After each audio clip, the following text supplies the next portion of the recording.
Hello everyone and welcome back to another episode of Inside Tamriel. As always, I'm your host Guardiangamer, and let's get to the news. First news story today comes from ZeniMax, and they released their update talking about what they have planned for the road ahead for ESO. Specifically, they've been talking about things like class tweaks for classes like the Dragon Knight and Nightblade, changes they want to make or to make sure these classes are more equal in the playing field, and they will also be dealing with the ultimate spamming in PvP.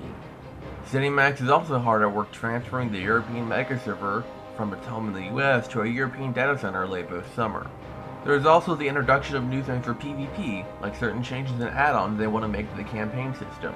Some ideas are a new set of rules and shorter length campaigns like the one seen in Update 1. Update 2 has also been announced, already available on the public test server.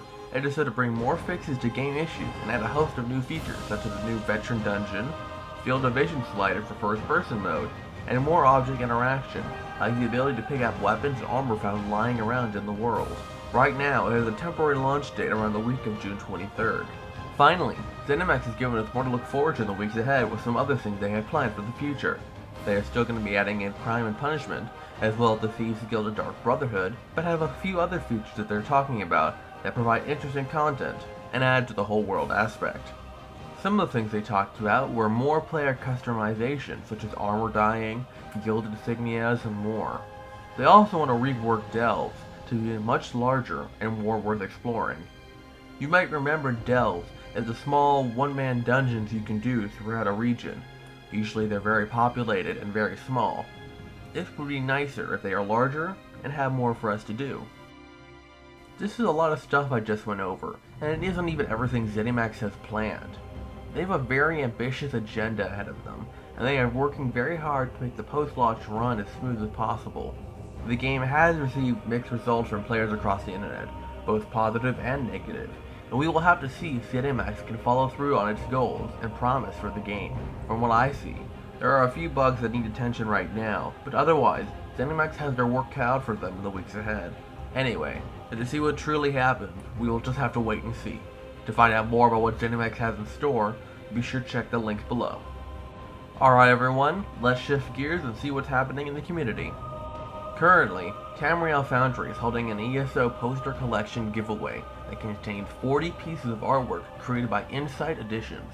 For those of you who love the artwork of the Elder Scrolls, you might want to look this up and buy it, or try to win a copy. All you have to do is take a look at the article and respond to it with the answer to this question.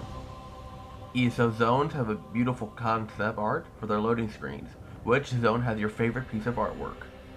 If you want a chance to win, you have until Tuesday, June 10th to enter. For those of you who want to know more about role-playing, you might remember in a previous episode when I talked about TheHumanFloyd and his beginner's guide to role-playing. He has recently released more episodes in the series, so if you want to pick up a few tips, be sure to check out this series. That's the main stuff happening in community news right now. Let's head over and see what's happening in the event section. If your character's on the Ebonheart Pact, and you fight in the PvP server Skullcrusher, you might want to check out an event held by the Oathsworn. They have set up a gathering to strategize the current fight happening in that server. The meeting is set for Friday, June 6th at 5 o'clock Central Standard Time on the North American Mega server. If you're interested, be sure to contact them in the link below. For those of you on the Daggerfall Covenant, the Black Market Bazaar might have the item you've been looking for. This trade event happens Saturday, June 7th at 7 p.m. Central Standard Time at the Port Hunting Docks in Stros Mackay. With some community news out of the way, let's take a look at what's happening in PvP for Wabbajack server starting Thursday, May 29th, 2014. As of Thursday afternoon, the Daggerfall Covenant held many of the western keeps in Cyrodiil, as the Aldbury Dominion held most of the keeps in the east. The Ebonheart Pact was forced to devote most of their troops to defend Arius from both enemy attacks, and was able to stop the Covenant from attacking Arius by taking Dragonclaw in the north, and then coming down to capture Aswell. This essentially cut off the Covenant transit to the front lines. During this time, the Dominion held both of its scrolls, while the Covenant and Pact each held one of their own scrolls. By midnight, the Daggerfall Covenant had been pushed back and lost the forts of Chalman, Brindle, Bleaker, and Robeck, as well as the Ebonheart scroll hidden in Rails. The Dominion was pushed back by the Ebonheart troops as well, and lost one of their Elder Scrolls in the process.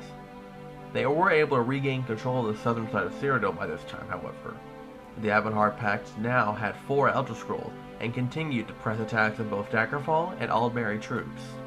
By Friday afternoon, Daggerfall did a retaliation strike against the Ebonheart Pact and captured the forts of Dragonclaw and Chalman, but not without great difficulty as the Pact made attempts to open the Daggerfall gates and steal the final Daggerfall scroll. The Dominion was able to take advantage of the fighting between Daggerfall and the Ebonheart and push deep into Ebonheart territory. Thereby, they recovered their own scroll and stole the Daggerfall scroll that had been stolen by the Ebonheart Pact. By midnight, the Dominion held over half of Cyrodiil and made a number of attempts to take the Ebonheart scrolls. By Saturday afternoon, Daggerfall had been able to recover their Elder Scroll from the Aldmeri Dominion at Lord Bloodmane, and also expanded their holdings in Cyrodiil by taking Dragonclaw, Ash, Bleakers, and Brindle. The Ebonheart Pact tried to hold Daggerfall troops at Chalman while they sent troops south to attack the Dominion once more. As the day progressed, the Dominion pushed deep into Ebonheart territory and was able to take one of the Ebonheart scrolls, but were cut off as Daggerfall troops moved eastward into Ebonheart territory, capturing the forts of Chalman and Arius. Daggerfall then sent troops north to King's Crest to try to take the Pact's final scroll. By midnight, most of Cyrodiil was under control of either the Daggerfall Covenant or the Aldmeri Dominion.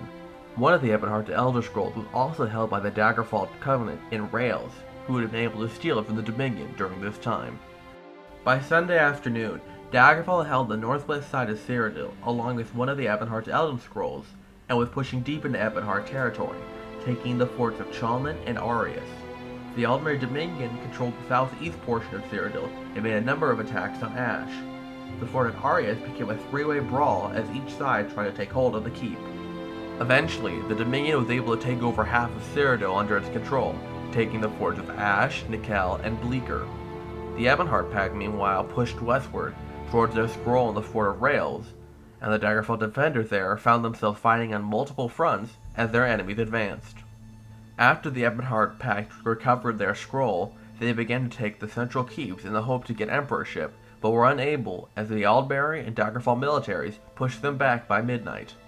Monday saw the Dominion take over half of Cyrodiil again, while the Daggerfall pushed eastward and the Ebonheart Pact only controlled their home keeps. With the Aldmeri controlling so much territory, they were too spread out to stop a Daggerfall group from sneaking past and taking one of their Elder Scrolls, and storing it in Fort Warden. By Tuesday, Daggerfall was able to push across Cyrodiil and make an attempt for emperorship.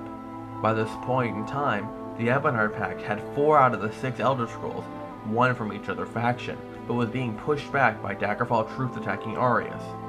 By midnight, Daggerfall had been pushed back to Chalman and Robeck, but had been able to recover their scroll and take one of the Ebonhearts. As of Wednesday night, the Daggerfall Covenant holds most of the northwest portion of the map.